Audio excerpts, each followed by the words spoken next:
وهسه اقولكم هلا ومن هوسة غرفتي، شلونكم شخباركم؟ اتمنى الكل بخير وتشوفون فيديو اليوم. طبعا الفيديو مالتنا كلش حلو اليوم، خليكم ويا الفيديو للاخير. بديت لكم بروتين. طبعا اليوم عندنا مسواق وثواب بابا وتغييرات هواي بالبيت قبل وبعد، وهم عندنا ضيفة بالفيديو حال راح تستمتعون. ضفت فد فقرة كلش حلوة، وعندي كومة خيانات مشترية اشياء وما مشوفتكم ان شاء الله بالفيديوهات الجاية. راح ابدي بغرفتي، عمود من اخلص غرفتي بعد ما عندي شي ابدي بالبيت الجو ترتيبات دورة السنة مالت ابويا.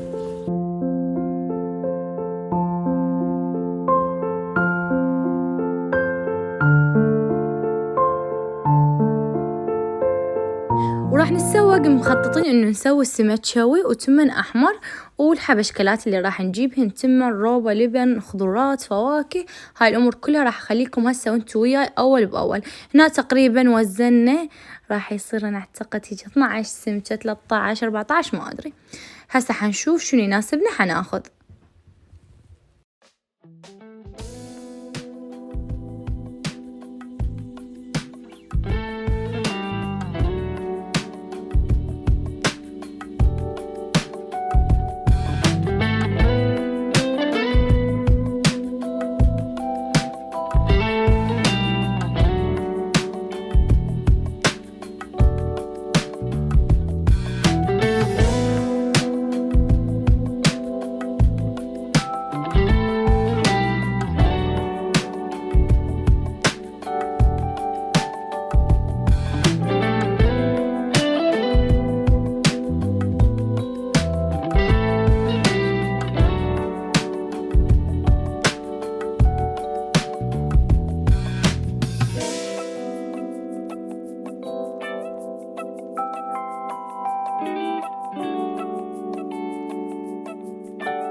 صورت لكم كم لقطة من السوق وشنو سوينا. طبعا وصلت على ستائر، جبنا فراشات ويانا، اشترينا هواي اشياء، جهزنا امور العزيمة كلها. فكلش حابة اسوي تغييرات وترتيبات ببيت اهلي. طبعا نزلت بالتيك توك وكلش حبوا هاي الفقرة مال قبل وبعد المطبخ شلون كان، وبعدين طبعا ما منزله النتيجة النهائية بالتيك توك.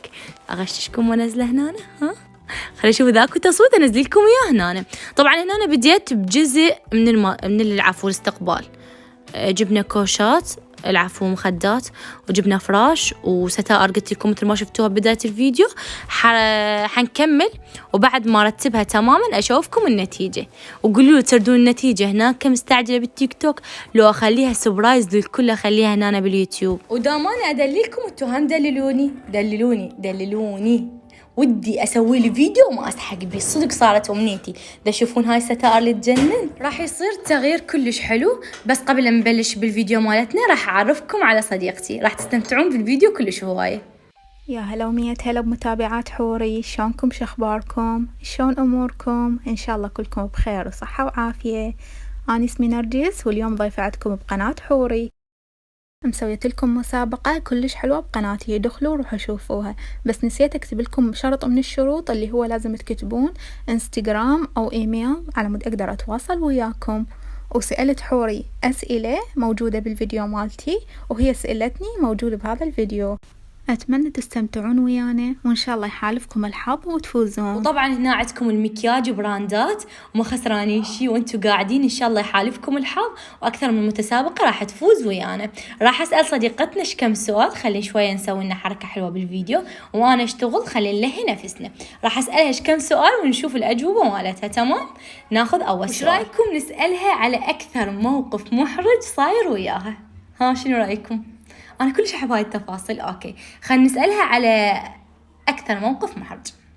يلا قلبوا جاوبونا، أكثر موقف محرج صاير وياك شنو هو؟ أكثر موقف محرج تعرضت له شو أقول لكم؟ كلش محرج، كلش ما أتمنى لأي أحد يتعرض له. المهم خل أقول لكم، أنا كنت مرحلة ثانية بالكلية، فأنا قبل ما أدخل المحاضرة لازم أكل. ليش؟ لأن قولوني يعني يوجعني، فما أقدر إلا أكل. يلا أدخل أي شي، كيكة وعصير أي شي. فأنا أروح للكلية دائما متأخرة، مو دائما بس يعني هذاك اليوم كنت كلش متأخرة، يعني بادية المحاضرة، فقلت 5 دقايق 10 دقايق ممكن يدخلني الدكتور وهاي. فقعدت بالكافتريا، قلت خلا أكل كيكة وعصير. قعدت على الكرسي، والله ليش أشوفكم الموقف، طلع الكرسي مبلل تنورتي تبللت، وبعد لا أنا أقدر أقوم ولا أقدر أشتري، لا أني ماكلة ولا أنا داخلة محاضرة. وما أتمنى هذا الموقف لأي أحد، لأن كلش محرج. وعندي بعد موقف يعني هيك محرجات، بس هذا من صدق الله يساعدك، صدق موقف صعب هذا. يعني لا أنت المشتري زين تشتري وبقي قاعدة لحد ما تنشفين يعني ماكو حل غير هذا. أوكي تمام، خلي أسألك أسوأ 3 صفات بيك شنو هي؟ أسوأ 3 صفات بي، خل أقول لكم. أول شي العصبية. طبعا الناس كلها عصبية، بس أني أتعصب بسرعة، يعني بسرعة، وأتنرفز بسرعة. بس شنو العصبية عندي، يعني إذا أجا حد صالحني خلال 10 دقائق حتى لو بوقتها يجيني بأسلوب يصالحني، عادي أتصالح وكأن شيئا لم يكن. بس يعني أنا عصبية، كلش أضوج من هاي الصفة. ثاني صفة اللي هي عدم الالتزام. يعني مثلا أنا مخططة هيك أسوي هيك أسوي هيك أسوي، اليوم التزمت، باكر عقبه وراها ما التزم، يعني أمل بسرعة. وما بس قبل الآن كنت ملتزمة، يعني خصوصا بالدراسة أعيد الكتاب 3 مرات عندي استعداد، بس ما أدري من السادس إعدادي لحد هسه صرت غير وحدة، أبد ما ألتزم. أما الصفة الثالثة اللي هي التفكير الزايد، كلش أفكر هواية مواقف بسيطة وأرجع أفكر بيها يعني هواية، ودا أحاول أقللها، ودا تقل عندي شوية شوية، وهاي يعني أكثر صفة أكرهها. لا تدرين إنه هاي الأشياء مشتركة عندنا كلنا، أتوقع عنها عندي عدم الالتزام. كلش أعاني من هاي الشغلة بالمواعيد مالتي. يعني إذا قالوا لي موعد الساعة 3 أروح 8 بالليل، 3 الظهر أروح 8 بالليل، فكلنا على هاي الحالة. طبعا الفيديو كلش كان حلو واستمتعت ويا صديقتنا، وبالإضافة قناتها كلش لطيفة، ما تتخيلون قناتها ايش قد لطيفة. روحوا تابعوا قناتها، حيل راح تحبوها. وطبعا تكملة الأسئلة اللي سألتني إياها حتلقوها بالقناة مالتها.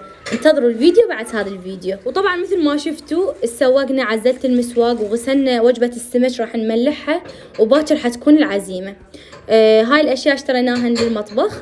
بعد شغلة ثانية، خلي أشوفكم بعد شنو اشترينا. تعالوا.